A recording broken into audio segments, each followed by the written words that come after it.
NFL Live, one thing to watch as we're leading up to Super Bowl Sunday. Drake Maye would have been limited in practice Wednesday with a right shoulder injury. He acknowledged having bumps and bruises after Sunday's AFC Championship game. New on NFL Live today, he made it clear he'll be out there next week. Yeah, I'm feeling good. Got out there moving around a good bit today, and was able to do some jog-throughs, so feeling good, and I'm looking forward to be ready to go. And this is the game we dream of playing in. So I'm just trying to do whatever I can to get back to 100%. I think a lot of people in the locker room would say the same thing. Having a 2-week break, it's nice to maybe rest a little more and get back to know the Seahawks as good as I can. And from there, looking forward to getting out to practice and trying to transfer that to live game reps. It's been a historic sophomore season for Drake Maye, who led the NFL in completion percentage and yards per attempt. Maye won 3 games last year. He's lost 3 this year as a starter. He's also thrown 20 more pass touchdowns and has as many picks this year as he had last year, despite starting 8 more games. Just been remarkable. Let's get into Maye here for a bit. As good as he's been, there's still some things he needs to clean up heading into the Super Bowl. What are they, guys? Well, he hasn't been in a trick deal for any of those type of quarterbacks. Drake Maye has been unbelievable this year. And you go back to that AFC Championship game, I know their offense struggled, but there were some opportunities out there, Dan, that I want to ask you as a quarterback, because me looking at it from a defensive back, I'm like, man, had he just maybe looked here a little bit longer, maybe just throw there, they could have put more points on the board, and there were opportunities to be had. So we go back to this play. When I see this, Josh McDaniels, the offensive coordinator, you typically don't see your 2 receivers now are aligned into the boundary. We're doing that because we want to create matchups. Absolutely. I want to take those guys and force you from a coverage perspective. So if we're putting this into the Seattle world, because that's Hufanga and Sertan, I'm trying to see if, do I like an advantage pass game-wise versus a Nick Eman-Warrior in the slot over a Witherspoon? No doubt about it. And you can put the safeties in there, or Julian Love or Kobe Bryant as well. So you get this. Now you have Hufanga at safety matched up on Stephon Diggs. Now, when he's coming across the field, if I'm Drake Maye, I would think this play's put in where this is going to be our primary guy that we want to hit. Now, he takes the shot on the outside. That's against Pat Surtain. Yeah, so I think the learning example is, as much as you love Kayshon Boutte, if that was a Riley Moss, throw it. And so that's going to be, again, part of that conversation is there a corner when they're playing against Seattle that they feel like that matchup? Because one of the things that stood out against the Rams was the Rams would, the Seattle Seahawks secondary, we talked about this, they played on the back hips so much of the Rams receivers.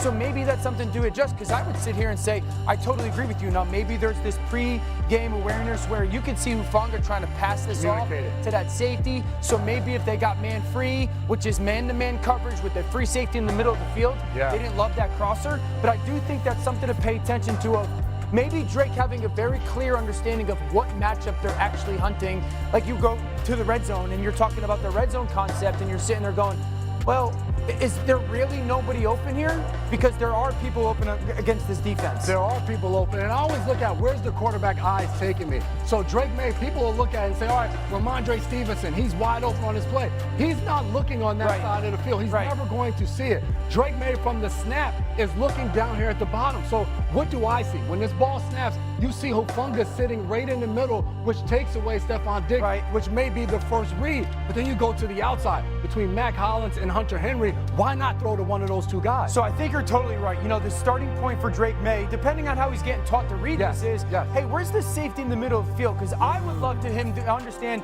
safety's in the middle of the field here. I got 3 receivers down here. I would say, hey, I want you to take your eyes. Let's move this safety, okay? Just take him where he wants to go. Move that safety that way. And then get backside to Kayshon Boutte on this little in route, because if you create a little bit of window right there and snap your eyes, there's a throw to be had there, okay? Now, that's Patrick Surtain. But I do believe that even if this is a Witherspoon or Tariq Woolen, you got to trust his physical presence, right? And then if you go to the bottom, really the starting point with the read would be Steph. But then you quickly get to this high-low of 2 to 3, meaning if this corner drives Mac Hollins, then you want to throw this corner route. But I would also say that's open. That's open. No doubt about it. So I think some of the learning experience for Drake Maye in this game and going into the Seattle game from an offensive perspective is, hey, you got to trust the frame of a Boutte and a Mac Hollins. It's going to be a very physical game versus that secondary. we got to trust our guys and their physical presence to make some plays. I like that. Trust the frame of a Booty or Mac Hollins. Well said, Dan. I can't stand you guys. On a more serious note, it's been a wild 12 months. So much trouble. Yeah, you really are. It's been a wild 12 months in New England, J-Mac. I mean, they got a new coach. They got 30 new guys on the roster. They go from 4 wins to now a spot in the Super Bowl. I mean, we're going to keep talking about this story, but it is remarkable.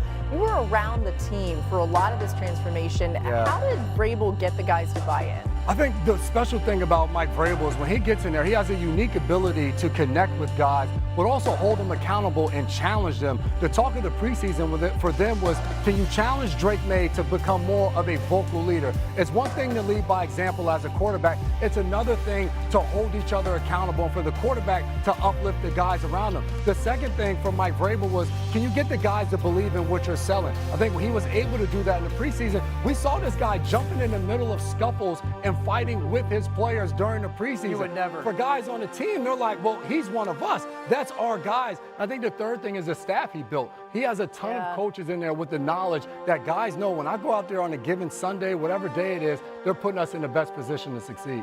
Yeah, Dan jumps in a lot of scuffles, too.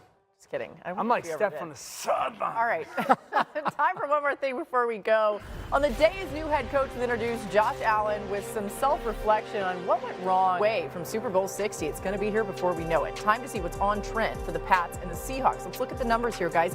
Stephon Diggs hasn't missed a game for the Patriots this season, but his production is down in the playoffs. He's averaging half as many receiving yards per game and 5 fewer yards per catch compared to the regular season, despite being targeted at a slightly higher rate. Dan, does the trend continue in his first career Super Bowl? Yeah, I think so, but this is so much more about the defense that pass game and he have to go against.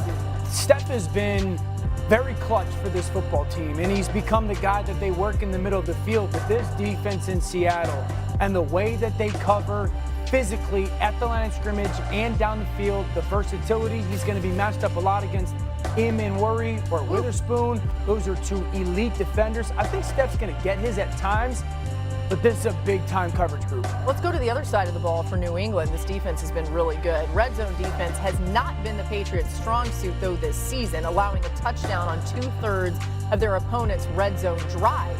It's the 4th highest rate by a Super Bowl team since play-by-play was first tracked in 1978. The only 3 with a higher rate lost the Super Bowl, most recently the 2020 Chiefs.